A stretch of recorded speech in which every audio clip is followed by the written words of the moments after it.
نحمده ونصلي ونسلم على رسوله الكريم اما بعد فاعوذ بالله من الشيطان الرجيم بسم الله الرحمن الرحيم ومن الليل فتهجد به نافلة لك عسى أن يبعثك ربك مقاما محمودا صدق الله العظیم۔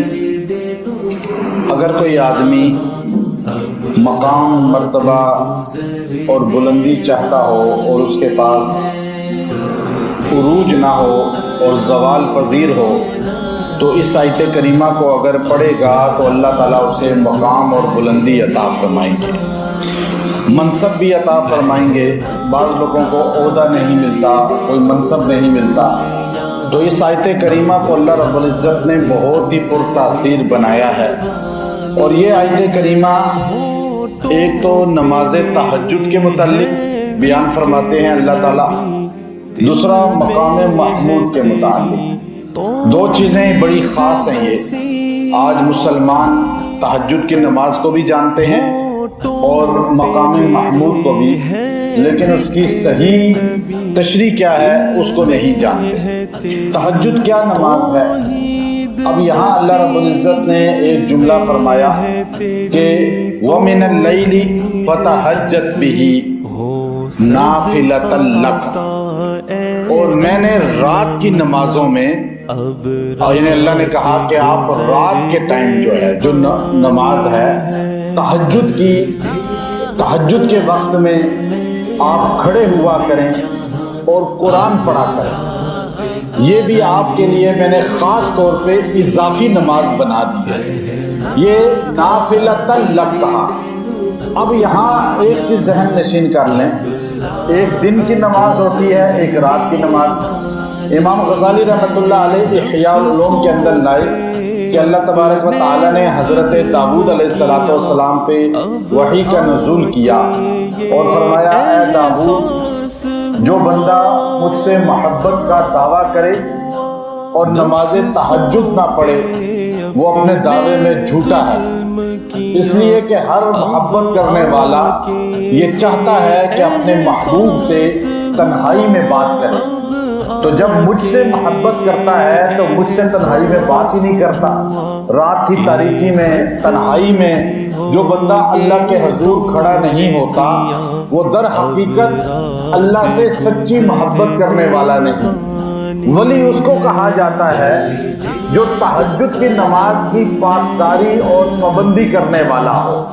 حضور اکرم صلی اللہ علیہ وسلم پر یہ نماز فرض تھی یا نہیں؟ باقی نمازیں تو 5 فرض ہیں۔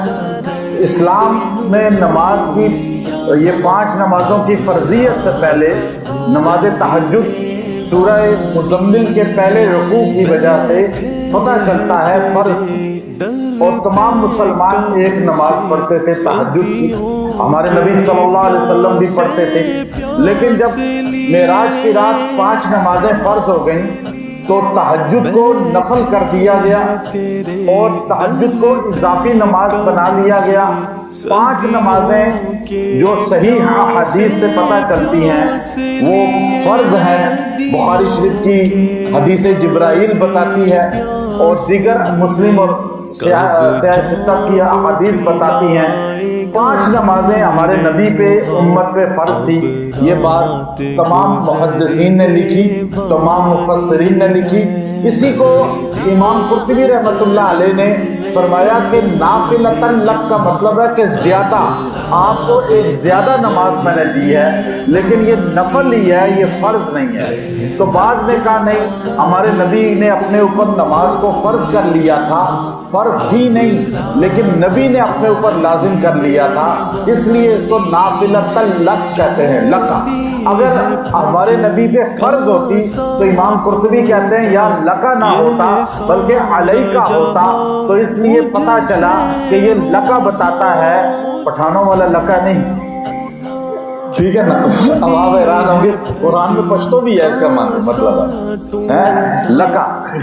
یا لکا بتاتا ہے کہ یہ ہمارے نبی پہ فرض نہیں تھی، اور اگر علیکا ہوتا تو پھر پتہ چلتا کہ یہ فرض ہے. اب یہ تہجد کیا چیز ہے؟ حجود. لفظ حجود جو ہے لفظ حجود سے مشتق ہے یہ تہجد. اب یہ تہجد جو ہے یہ دو متضاد معنی میں استعمال ہوتا ہے لفظ. یہ ایک معنی میں استعمال نہیں ہوتا، دو متضاد مختلف معنی پر. یعنی ایک معنی اس کا ہے سونا، تہجد کا معنی، اور ایک اس کا معنی ہے جاگنا. یہ سونے پر بھی دلالت کرتا ہے اور جاگنے پر بھی دلالت کرتا ہے. اب یہ اسی بات کو جو ہے محدثین نے لکھا کہ تہجد کے لیے سونا ضروری ہے. بعد نے کہا نہیں، کوئی سونا ضروری نہیں ہے. لفظ تہجد ہی بتاتا ہے کہ یہ جاگتے ہوئے بھی عشاء پڑھے، اور اس کے بعد تھوڑی دیر کے بعد عشاء کے بعد جو نماز پڑھی جائے گی نفل، اسے تہجد کہا جائے گا. اب اس کے لیے سونا ضروری نہیں ہے. بعض لوگ سمجھتے ہیں تہجد کے لیے سو کے اٹھنا ضروری ہے. تو یہ لفظ حجود دو جو سے مشتق ہے، اور تہجد دو معنی پر دلالت کرتا ہے، متضاد معنی ہے. جاگنا بھی سونا بھی دونوں مختلف ہیں یا نہیں؟ اب آپ سوئے بغیر نفل پڑھ لیں وہ بھی تہجد ہے، آپ سو کر اٹھ کے پڑھیں وہ بھی تہجد ہے. لیکن تعامل یہ تھا، یعنی عمل اس بات پر تھا کہ صحابہ، اہل بیت، اصحاب رسول اور امت کے صلحاء رات کو عشاء کے بعد سو جاتے تھے اور پھر اٹھ کر جو ہے وہ نماز پڑھتے تھے. اسے تہجد کہتے ہیں. لیکن وہ افضلیت ہے، لیکن وہ لازم نہیں ہے. اگر آپ عشاء کے بعد تہجد پڑھ کے سوئیں، جاگتے رہیں، تھوڑی دیر بعد پڑھ کے سو جائیں تو وہ بھی ہو جائے گی. ایک بات، اسی بات کو امام ابن کثیر رحمۃ اللہ علیہ نے حضرت حسن بصری رحمۃ اللہ علیہ سے نقل فرمایا کہ وہ فرماتے ہیں کہ حسن بصری کہتے ہیں کہ عشاء کے بعد جو نماز پڑھی جائے گی وہ تہجد ہے. اب اس بات کو دیگر بڑے بڑے جو ہے صلحاء امت نے بھی لکھا. تہجد کتنی پڑھنی چاہیے؟ اب یہ بات بھی سامنے آ گئی. کچھ باتیں سمجھ لگی ہیں آپ کو خاص. اب تہجد ہونی کتنی چاہیے وہ اب بتایا کہ تہجد کی نماز پڑھنی بخاری شریف بتاتی ہے. سیدہ کائنات سیدہ عائشہ صدیقہ رضی اللہ عنہا فرماتی ہیں کہ تہجد کی نماز جو ہے وہ ہمارے نبی صلی اللہ علیہ وسلم رمضان غیر رمضان میں 11 رکعات سے زیادہ نہیں پڑھتے تھے. پتہ یہ چلا، اب وہ اس کو بعض لوگ جہالت کی وجہ سے تراویح سمجھ بیٹھتے ہیں. یہاں تو لفظ تہجد ہے، رات کی نماز کا ہے، رمضان غیر رمضان کا ذکر ہے. تراویح ہوتی تو غیر رمضان میں ہوتی نہیں ہے تراویح. تو اس لیے پتہ چلا یہ معمول جو تھا ہمارے نبی کا، رمضان غیر رمضان 8 رکعات تہجد کے اور 3 رکعات وتر کے پڑھتے تھے. یہی احناف امام ابو حنیفہ رحمۃ اللہ علیہ کا قول ہے. بخاری کی اس حدیث پر امام صاحب نے 3 رکعات وتر اور پھر وتر پر 3 رکعات مختلف احادیث بھی ہیں. تو پتہ چلا کہ ہم جو 3 رکعات وتر پڑھتے ہیں، پھر 8 رکعات تہجد کا ذکر ہے، 11 رکعات ہمارے نبی رمضان غیر رمضان میں نماز تہجد رات کی نماز پڑھتے تھے. پھر مسلم شریف میں بھی احادیث مختلف ہیں اس پر ہی اور دلالت اسی پر کرتے ہیں. پھر نماز تہجد میں قرات کتنی کریں؟ اب تہجد میں پہلی 2 رکعات مختصر پڑھیں، گویا کہ آپ تھوڑا سا سٹینڈ لے رہے ہیں، ابھی آہستہ آہستہ آپ کی باڈی جو ہے تیار ہو رہی ہے. تو آپ نے 2 رکعت پڑھنی ہے. مختصر سے مراد یہ نہیں ٹھک ٹھک کریں. ہماری تو ویسے ہی نماز پڑھنے والے نماز پڑھتے ہی عجیب سی ہیں، نہ رکوع نہ سجدہ کچھ بھی نہیں. مختصر صحابہ کی وہ بھی اتنی ہوتی تھی کہ آدھا گھنٹہ لگ جاتا تھا 2 رکعت میں. خیر 2 رکعت قل یا ایھا الکافرون پڑھ لیں پہلی میں، دوسری میں قل ھو اللہ پڑھ لیں. اس کے بعد دوسری 2 رکعت تھوڑی لمبی کریں، اگلی 2 رکعت تھوڑی لمبی کریں، اس سے اگلی 2 رکعت بہت لمبی کریں. یوں 8 رکعات ہمارے نبی رمضان غیر رمضان میں پڑھتے تھے۔ آپ بیشک 2 رکعت ہی پڑھ لیں، 4 پڑھیں، 6 پڑھیں، 8 پڑھیں، 8 کے اندر اندر پڑھیں، ضروری نہیں کہ 8 پوری پڑھیں۔ پھر تہجد کو یہاں جو لفظ بولا گیا، کیا اللہ نے کہا وَمِنَ اللَّيْلِ، اور رات کے وقت فَتَہَجَّدْ، آپ کے لیے ہم نے وہ تہجد جاگنا، اچھا بِہِ، اس جاگنے میں قرآن پڑھنا، یہ بِہِ جو ہے نا اس کی ضمیر راجع ہے قرآن کی طرف، پیچھے قرآن کا ذکر ہے نا ان قرآن الفجر کان مشہودا، تو پچھلی آیت میں قرآن ہے لفظ، تو یہ بِہِ قرآن کی طرف راجع ہے، تو پتہ چلا تہجد میں قرآن پڑھنا ہے، یعنی نماز پڑھنی ہے، نماز میں قرآن پڑھا جاتا ہے، تو یہ نافلتن، نافلتن یہ نفل ہے آپ کے لیے، یعنی زیادتی ہے آپ کے لیے، زیادہ نماز ہے آپ کے لکا،